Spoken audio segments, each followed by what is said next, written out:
Саламатсыңарбы сүйүктүү окуучулар? Маанайыңар жакшыбы? Сабактарга даярсыңарбы? Эгерде сабактарга даяр болгон болсоңор, кыргыз адабияты сабагын баштайбыз. Бүгүн 5 айынын 7 күнгө дүйшөмбү. Балдар, сабагыбызды көңүлдүү баштоо үчүн төмөнкү комплемент оюнуна көңүл бурабыз. Бул оюнда баарыбыз өз атыбызды тигинен жазып, баш тамгалары менен өзүбүздүн кандай жакшы сапаттарыбыз бар экендигин жаза кетебиз. Оюн силерге дагы да түшүнүктүү болушу үчүн мен мисал катары Асан деген атты жаза кеттим. Асан акылдуу, сабырдуу, амалкөй, намыстуу жигит. Ушул сыяктуу кылып балдар, ар бирибиз өзүбүздүн жакшы сапаттарыбызды белгилей кетели. Балдар, өткөнкү сабагыбызда силер менен биз Чыңгыз Айтматов агайыбыздын Буг эне жомогун өткөнбүз. Ошол сабагыбызды дагы бир ирет эсибизге сактап алуу үчүн жомокту баяндаган окуянын ырааттуулугун сактоо менен окуянын айлампасын катар ирети менен толукта деген тапшырманы бердим. Бул окуянын айлампасынын биринчи тегерекчесин силерге мисал катары мен жазып көрсөтө кеттим. Бул окуя кандай башталган балдар? Азаматсыңар. Бул жомок эзелки окуя деп башталган жомогубуз.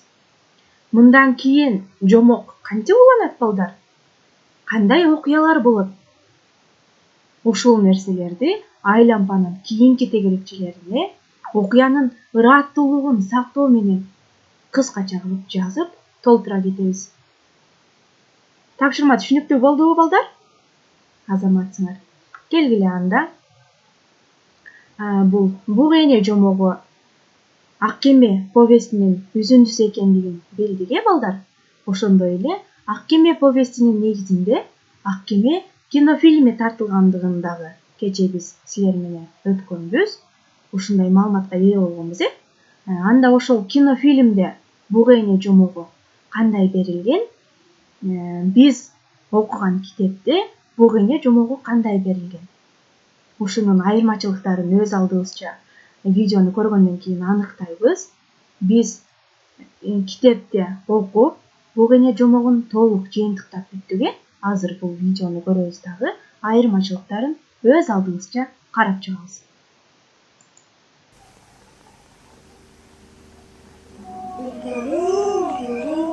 Bir zamanda çözüp koy bulup bulak taşıp üzüm bulunduğu oldu. Büyük dairanın boyunda yürürlük eğip duran. Al dairanı enesay geçtik. Bana bildin mi? El aşandere doğru ösken yer sürtün enede bıyık gördü. Al geçte enesaydı yerikti arru el olma. Birin biri çağlagan, birin biri tiyip algan jokerçilik zaman adam öldürü, iltigi söktürüp, meynet kılbay oğuzlara bakan oka bağay görülür. Bir canlı, eri tası çıktı geçi, kart batır kasanlı, kalayıp asa tutar. Arbaktar katap, kaybire başlayan makulukturun toğuz tülümüne toğuzlar cantıp kurmandı kaçarışır. Azamıtkın ıyıkkın teyirdi gide, karnı çavuştokta kırkatadan tarafının kırkurunu kart batırın karasına soğur. Atasaplı boyunca açtan aşkılanıp 40 күнгө созулат. 40-ncı günü tağatada saksanayı karayla uykuğa köşürüp. Uşul tağda arbağı içi köktegirdin jölün buskan jolu kolsarıp, el başına karantın tüşürü serdadın oynadı.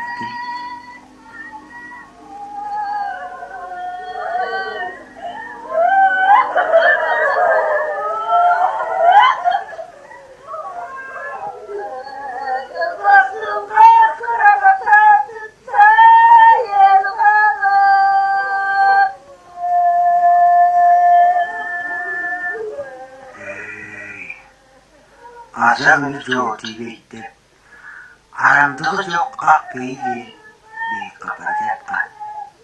Keçiyi güçten takoydu, adamça sayrap, kargaşadan kabaratı yürgün tüm kuşunun ününü hiç kimse salmagan.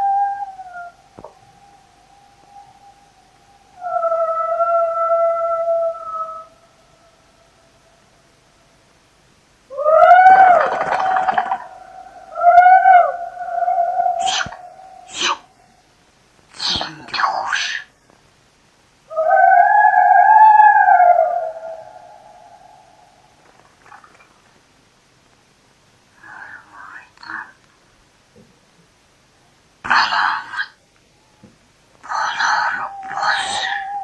Al kuşatan çıkaralım. Oo. Kargaşanın kabartısı da.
Adam oğlum doğmak kıyın, östürmek kıyın, ayıltırmak göz açıp durmaca.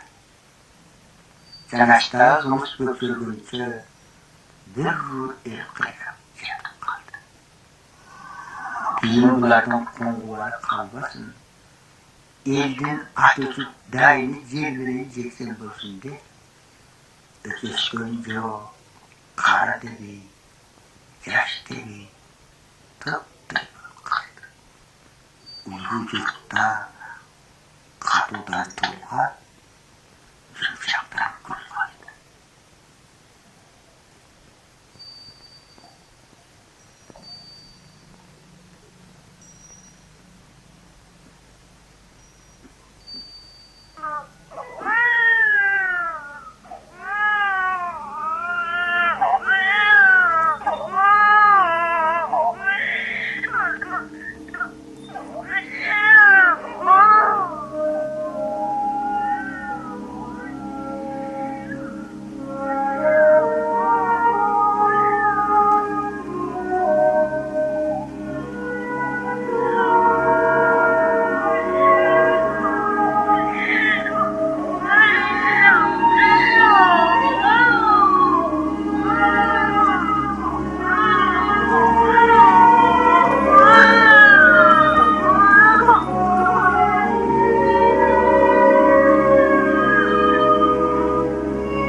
Қайбеті білгенесі.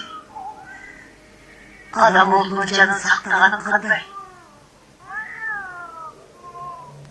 Адам ұлға келгенде, күнегі батылық нәрсті кезінде, боп-босыз дүниеден кетелгедені бастап.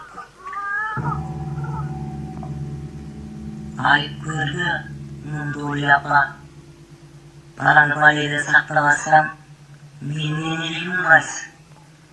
Емтексізді, ептеп бана қырады. Ойланып қылғаның бұл. Бұл деген адам баласы. Есіге жетіп берген болған. Сенің тұқымыңды құртар. Жоқ, Ақбек, бұл мен оғым болып тұрмайады. Өз-өз туғандарына қасынамақ біле. Айтын білетін өздіне. Адам баласының болынан артемандықты күтуге болады.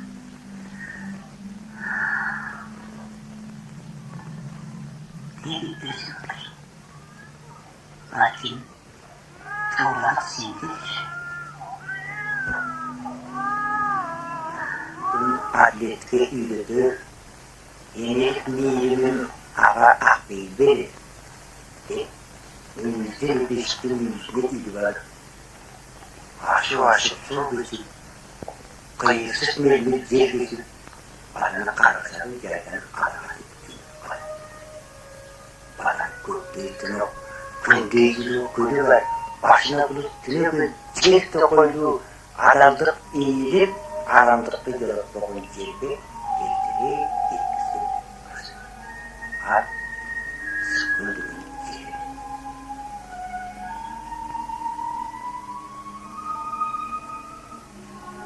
Asıran bu yetkidir. Ak buğunun kızlarının içine gözüne korktuğu kaldığı var.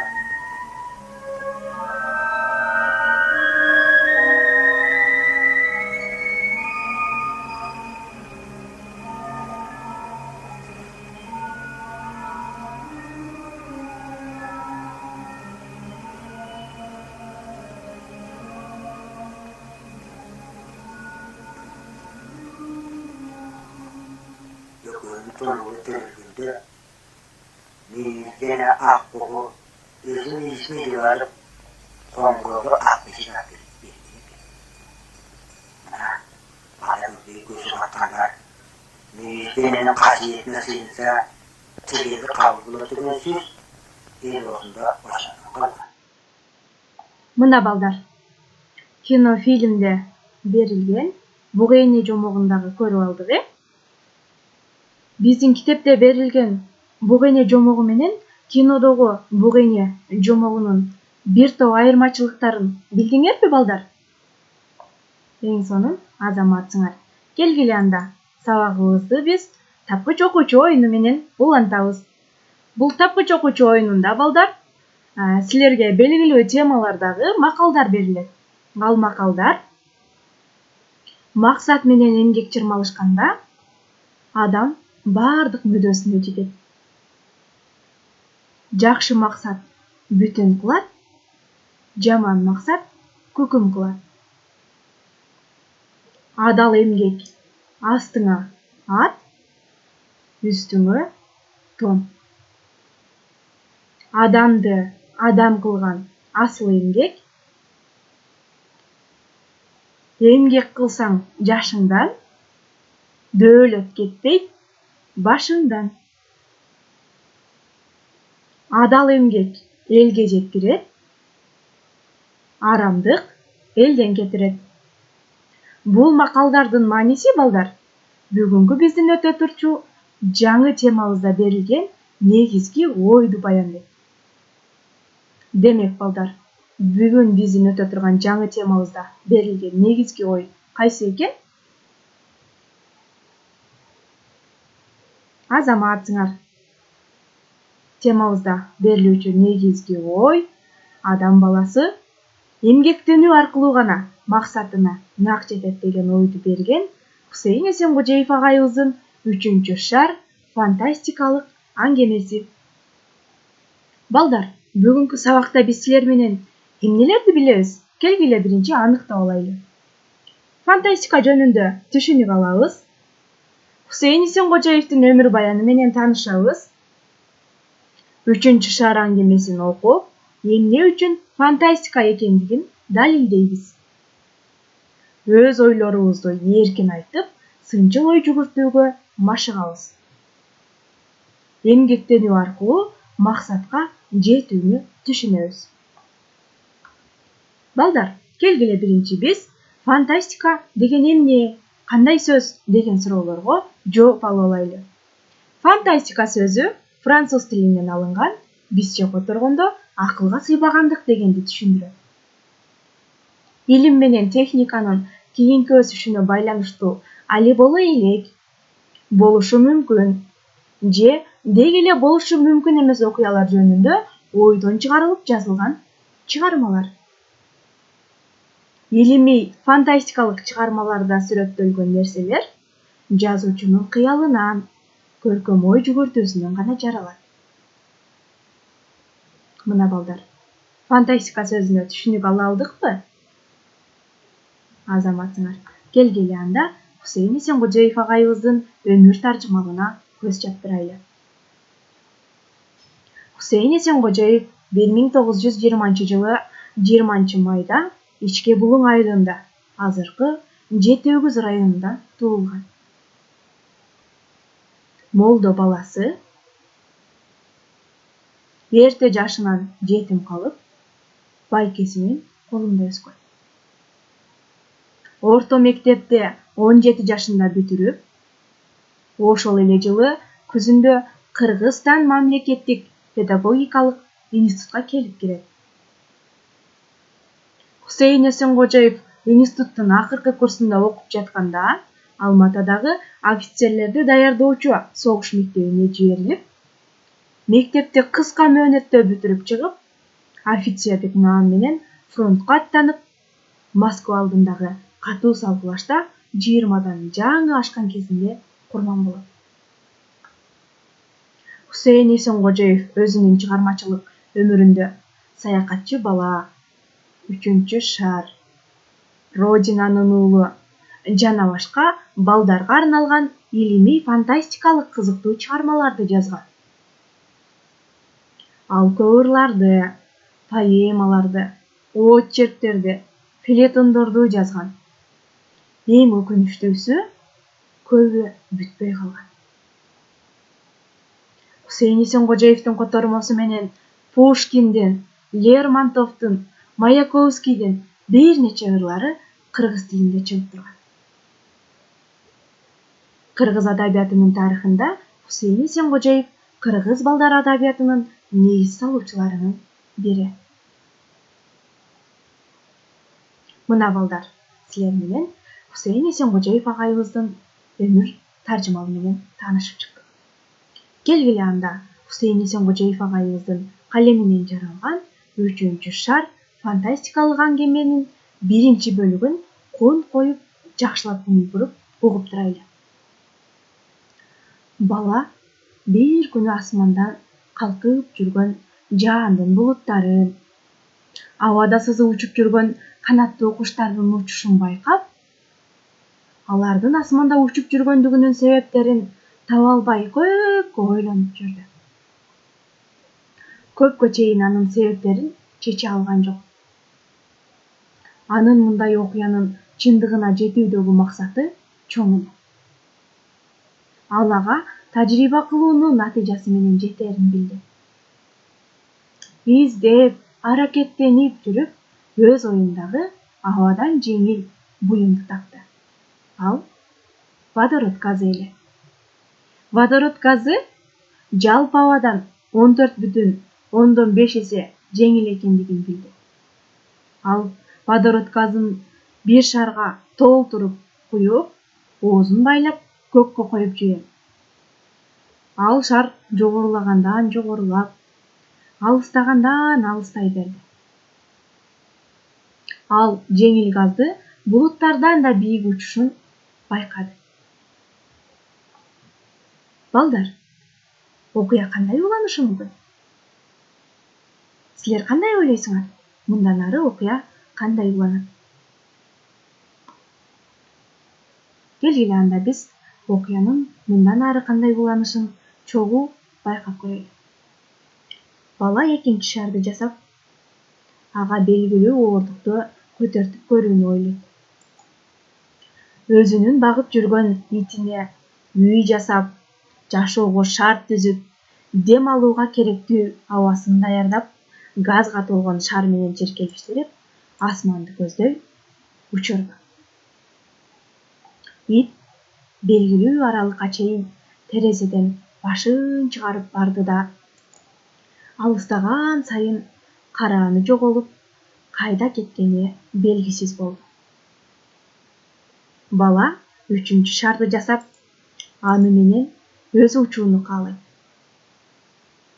Үчүнчү шарды жакшылап жасап, жашоо үчүн шарт түзүп, азык-түлүк алып, белгисиз калың аба боштугуна жол тартат. Шар көтөрүлгөндөн көтөрүлүп, жердеги кыбыраган жан-жаныбарлар кичирейип барган сайын боп-тоз болуп көрүнбөй калды. Бир аздан кийин караңгы түнгө кезиге баштады. Кайда жылып баратканын сезе алган жок. Токтото да алган жок. Себеби ал шарды белгилүү жака башкаруу үчүн балада тетик болгон жок. Шардагы газды чыгарууну ойлоду. Бирок чыгаруудан да коркду. Себеби чыгаргандан кийин газды токтоосуз жерге барып тиерин билди. Көктөгү суюк аба баланын дем алуусун кыйындатып, башын караңгылата баштады. Бирок ал абанын суюктугун эске алып, өзүнө коюу абадан кошумча камдап алган эле. Караңгы туңгуюкка камалды. Терезеден башын чыгарып карайт. Караңгыдан башка эч нерсе көрүнгөн жок. Балдар, силер баланын ордунда болгондо эмне кылат элеңер?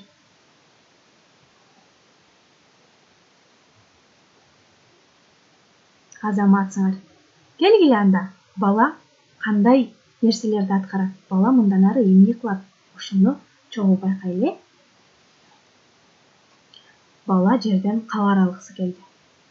Кат жазды да, аны наандын ичине салып, жерге карай ыргытып жиберди. Ал каттын мааниси: мен бир шар жасап, ал аркылуу жогору карай учтум эле. Бирок шарымда кемчилдиктер болгондуктан белгисиз жолго түшүп, суюк абанын арасында кетип бара жатам. Менден башка эч бир жандын бардыгы сезилбейт. Мен 25 майда асманга учтум элем. Ошондон бери канча суткан болгондугун билбейм. Андыктан мен кат жазып, жер менен байланышууга туура келди, деп жазат. Баланын шары улам көтөрүлүп жогорулай берди. Аңгыча кулагына караңгылыктын арасынан добуш пайда болду. Көрсө ал добуш өзү учурган экинчи шардагы ити болчу. Экинчи шар жарылып калгандыктан ылдыйлаган экен. Терезеден дароо колун чыгарып, итини өзүнүн шарына которуп алды. Итине кездешкенден кийин балада чоң кубаныч пайда болду. Эми эли журтум менен дагы кездешем деген үмүт менен. Аңгыча шар кылкылдап жогорулабай төмөндөй баштады. Бирок бул шардын жарылгандыгынан эмес, салмактын басышынан пайда болуп чыкты. Бир маалда жарык шооласы көзгө элестей баштады. Ит да чыдай албай, кыңшылап, шардын жерге түшүшүн күтүп, жойполоктойт. Аңгыча бийик чокусун ак кар каптаган тоого жакындай берди. Шары зоокадагы көк чөптүү тектерге барып конуп калды. Мындан ары бала кандай кылышы мүмкүн балдар? Силер кандай ойлойсуңар? Баланын шары зоокадагы көктектерге барып конуп калды. Мындан ары бала кандай аракет кылат?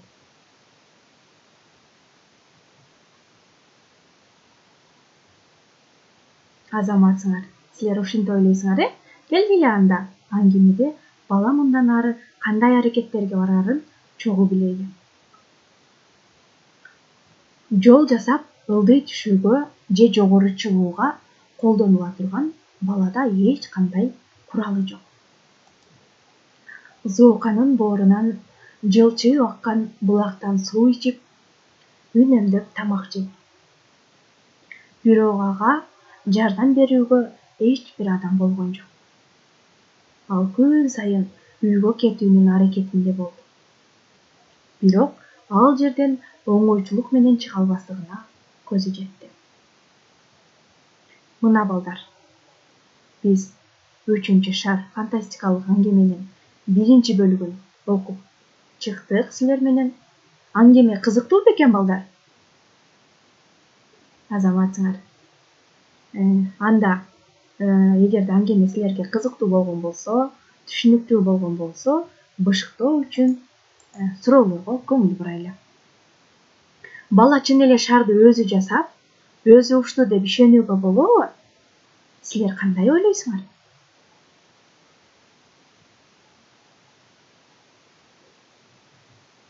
Азаматсыңар балдар. Чындыгында асманга учуучу шарды жаш баланын өзү жасап, өзү ошондой аракеттерди кылып учту деп ишенүүгө болбойт, балдар. Ошондой чоң нерсени жасоо үчүн бизге сөзсүз түрдө чоң адамдардын көмөгү керек.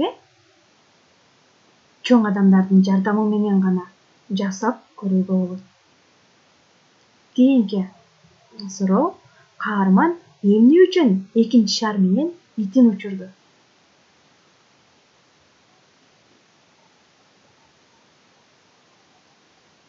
Эң сонун балдар, силер ушинтип ойлойт экенсиңер, туура. Себеби ошол водород газына белгилүү салмактагы оорукту көтөртүрүп көрүүнү чечти. Водород газыны бала асманга булуттардан да бийик учушун билди да, бирок ошол жака белгилүү салмактагы оорукту көтөрө алабы? Ошону байкап көрүү үчүн өзүнүн багып жүргөн итин учуруп көрдү. Кийинки суроо: чыгарма эмне үчүн фантастикалык чыгарма?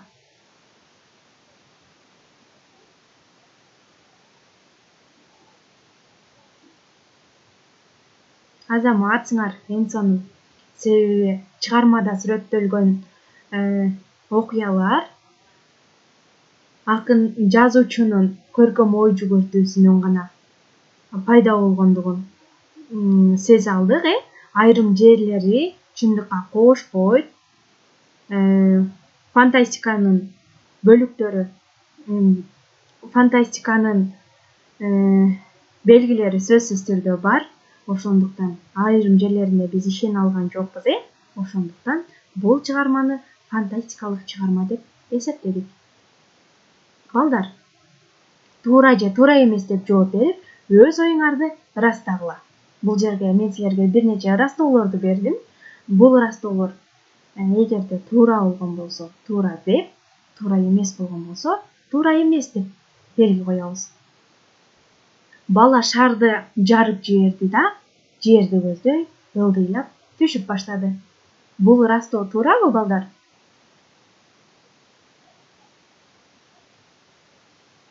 Албетте, бул ырастоо туура эмес. Бала шарды жарып жиберүүдөн коркту, себеби токтоосуз барып жерге тиерин билди. Ал баланын шары жерди көздөй ылдыйлагандыгынын себеби бала өзүнүн учурган итини өзүнүн шарына которуп алгандыктан салмактын басышы менен гана шар ылдыйлай баштады. Азаматсыңар, кийинки ырастоо: итине кездешкенден кийин балада чоң кубаныч пайда болду. Бул ырастоо туурабы, балдар? Албетте, бул ырастоо туура. Демек, эли журтум менен дагы ушинтип кездешем го деген үмүт пайда болуп балада чоң кубаныч болду.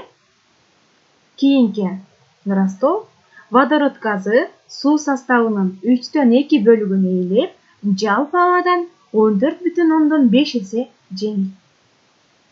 Бул ырастоо туурабы балдар? Азаматсыңар. Бул ырастоо туура. Анткени водород газы суу составынын 3/2 бөлүгүн ээлеп, жалпы абадан 14,5 эсе жеңил болгондугунан булуттардан дагы бийик учуп, асманды көздөй учуп, жогорулагандыгын бала байкап, сынап көрдү. Демек бул абадан 3/2 бөлүгүн гана ээлеп, 14,5 эсе жеңил болгондугу үчүн гана асманга жогорулап көтөрүлө берди. Кийинки ырастоо бала жерден кабар алгысы келип кат жазат. Бул ырастоо туурабы балдар? Азаматсыңар. Бул ырастоо туура. Бала жерден кабар алгысы келип кат жазат. Кат жазып, нандын ичине салып туруп, жерди көздөй ыргытат. Кийинки ырастоо балада шарды башкаруучу тетиктер бар болгон. Бул ырастоо туурабы балдар? Албетте, бул ырастоо туура эмес, балдар. Балада башкаруу үчүн эч кандай тетик болгон жок. Кийинки ырастоо бала асмандан өзү сыяктуу адамдардын учуп жүргөндүгүн көрдү. Бала өзү сыяктуу адамдардын учуп жүргөндүгүн көрдүбү балдар? Бул ырастоо туура эмес. Бала асмандан караңгылыктан башка эч нерсени сезе алган жок. Эч нерсе балага көрүнгөн жок. Азаматсыңар. Анда сол жактагы сөздөр менен оң жактагы сөздөрдү байланыштырып, сөз айкашын жөө аркылуу силер түзүп көргүлө. Мисалы балдар, 3 деген сөзгө кайсы сөз туура келет, кайсы сөз менен биз байланыштырсак, сөз айкашы түзүлөт балдар. Албетте, 3 шар. Асманга деген сөздү алсакчы? Кайсы сөз менен байланыштырабыз асманга деген сөздү? Албетте, асманга деген сөздү көтөрүлүү деген сөз менен байланыштырабыз. Демек, асманга деген сөздү биз көтөрүлүү сөзү менен байланыштырсак, асманга көтөрүлүү деген сөз айкашы келип чыкты, балдар. Азык-түлүк деген сөздү кайсы сөз менен байланыштырабыз? Азык-түлүк деген сөздү, азаматсыңар, кандоо деген сөз менен байланыштырганда, азык-түлүк кандоо. Караңгы сөзүн кайсы сөз менен байланыштырып көрөбүз, балдар? Сөз айкашын түзүү үчүн? Караңгы, азаматтар, караңгы түн деген сөз менен байланыштырабыз. Акыркысы бизде кат. Катты биз кат жазуу. Азаматсыңар. Кат жазуу дейдик. Бир нече сөз айкаштарын түзүп алдык, балдар, жөө аркылуу. Келгиле анда үй тапшырмасын берейин силерге. Үй тапшырмасы биринчи асман менен жерге Вендин диаграммасын түзгүлө деп бергенмин. Вендин диаграммасын силер менен буга чейинки сабактарда дагы биз иштеп жүрөбүз. Демек, бул тегерекчеге асманда жашоо кандай эле айырмачылыгын, бул жердеги жашоо кандай эле, ошол нерсени жазабыз. Себеби бала асманда дагы, жерде дагы жашоо кандай экендигин көрдү. Ал эми ортосуна биз экөөнүн окшоштуктарын белгилейбиз. Вендин диаграммасын түзөбүз, балдар. Бул силерге биринчи тапшырма. Экинчи тапшырмада калтырылып кеткен сөздөрдү өз алдыңарча ой жүгүртүп, толуктап жазгыла деген тапшырманы бердим. Андан ошол биз өз ой жүгүртүү менен гана өз алдыбызча толуктап жазгандан кийин окуу китебибиздеги текст менен салыштырып көрөбүз. Канчалык деңгээлде биз ойду туура бере алдык. Көрдүңөрбү балдар? Мына ушул чакан текстке өз алдыңарча ой жүгүртүп, толуктап калып кеткен жерлерине, боштуктарга сөздөрдү маанисине карап коюп, андан соң окуу китебибиздеги текст менен салыштырып көрөбүз. Кийинки тапшырма балдар, чыгарманын окуяларын ыраты менен аныктап, окуянын картасын түзүшүбүз керек. Бул таблицанын биринчи жерине башкы каарманга мүнөздөмө бер деп жазганмын. Балага мүнөздөмө беребиз, балага. Андан кийинки жерге асмандан жазылган кат, асмандан кандай кат жазылды эле, анын мааниси кандай эле, ошону жазабыз. Кийинки жерлерге окуянын башталышы, окуянын ортосу, окуянын аягы кандай болгон, ошол нерселерди жазабыз. Эң акыркы жерине мага бул аңгеме кандай таасир калтырды? Силер бул аңгемеден кандай таасир алдыңар өзүңөргө? Ошол нерсени кыскача кылып жаза кетебиз. Тапшырма силерге түшүнүктүү болдубу балдар? Баарыбыз түшүндүкпү? Эң сонун азаматтар, келгиле анда баллонун критерийлерин силерге дагы бир ирет эскертип өтөйүн. Эгерде Вендин диаграммасын толук аткарган окуучу 1 комузга, сүйлөмдөрдү толуктаган окуучу 2 комузга, окуянын картасын түзгөн окуучу 3 комузга ээ болот. Эгерде 3 тапшырманы тең толук так аткарган окуучу 5 комузга ээ болуп, эң жогорку деген 5 деген бааны алат. Баарыңарды 3 тапшырманы тең толук так аткарып, жөнөтүп мага 5 деген бааны алышыңарды каалайм балдар. Өз алдыңарча аңгемени толук окугула сөзсүз түрдө, күнүңөр көңүлдүү улансын. Кийинки сабактарыңарга ийгилик каалайм.